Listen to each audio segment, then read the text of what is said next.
Сәлем достар, қысты күні кез келген тағаммен зор желінетін свежий салатты банкіге жабамыз. Бізге керегі алдымен болгарский.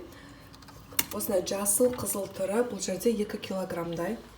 Одан кейін бір бас сарымсақ, 2 штук, 2 дана ащы бұрыш, 1 капуста, шамалы үлкенірегі, 3 пияз, 2 килограмм сәбіз, 2 килограмм огурцы, яғни қияр, 3 килограмм помидор, мыналардың барын алып тастайсыздар ғой.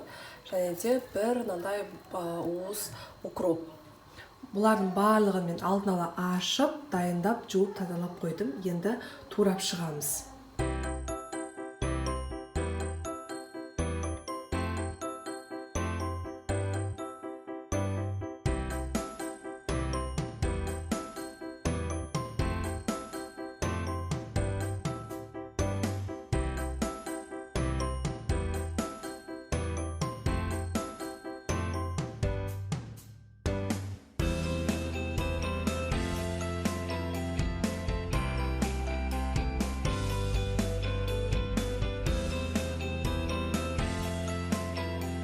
Мінекей достар, барлығын турап, дайындап қойдық. Огурцы, яғни қияр, сәбіздерімізді теркадан осылай өткізіп алдық. Сол кезде әдемі көрінеді. Пиязымызды, чеснок, ащы бұрыш бәрін турап, дайындап, жасап қойдық. Енді барлығын ыдысымызға салып аламыз. Ең алдымен достар, біздің капустамызды, яғни қырыққабатымызды салып, жақсылап езгілеп аласыздар. Оның үстіне бір ас қасық тұзымызды салып, қолымыздың көмегімен жақсылап қырыққабатымызды жұмсарғанша, шамал қатты емес енді, шамал ғана жұмсарғанша бір минуттай осылай араластырып езіп алдық. Одан кейін үстіне сәбізімізді, қызанағымызды, қиярымызды барлығын бірінен соң бірін салып аламыз. Болгарскийді осы ұзынан турап алсаңыздар әдемі көрінеді. Пиязымызды және де чеснок пен ащы бұрышымызды саламыз.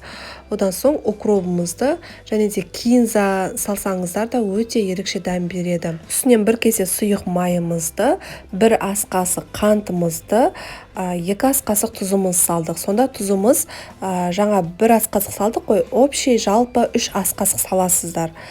Енді дәмінен қарай саласыздар барлығын. Дәмін міндетті түрде көріп, егер аз болса тағы да салуларыңызға болады. Осылай қолымызбен тағы да жақсылап араластырып аламыз. Жақсы араласуы керек, суы шығу керек өзінің соғы. Жақсылап осылай араластырып алдық.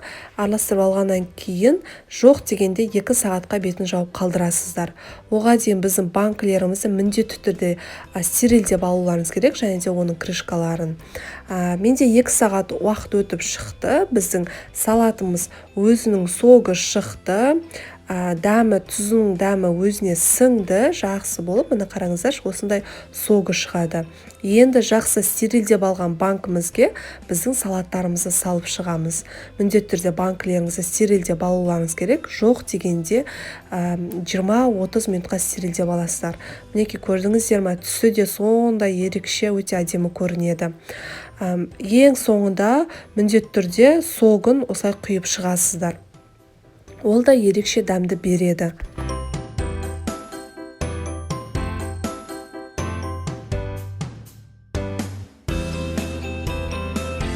Енді біздің кастролямызға, үлкенірек кастролямызға майлықтарымызды осылай салып шығамыз. Одан кейін банкымызды осылай сыртынан қайнатып аласыздар.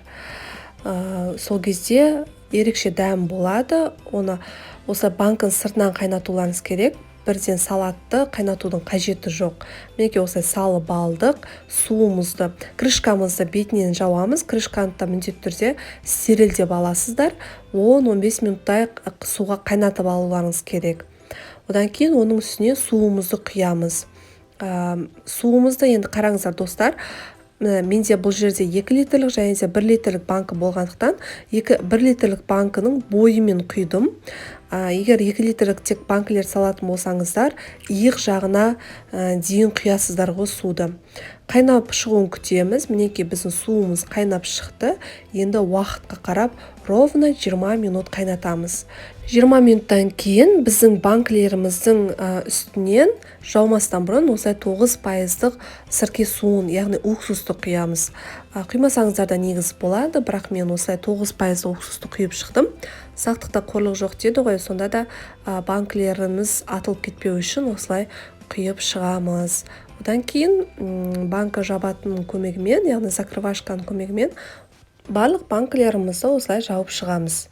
Барлық банкілерді жауып алғаннан соң бөлмемізге банкілерді міндетті түрде төңкеріп, бетін одеяламен жауып, кемінде 2 күнге қалдырамыз. 2 күннен кейін салқын жерде сақтаймыз.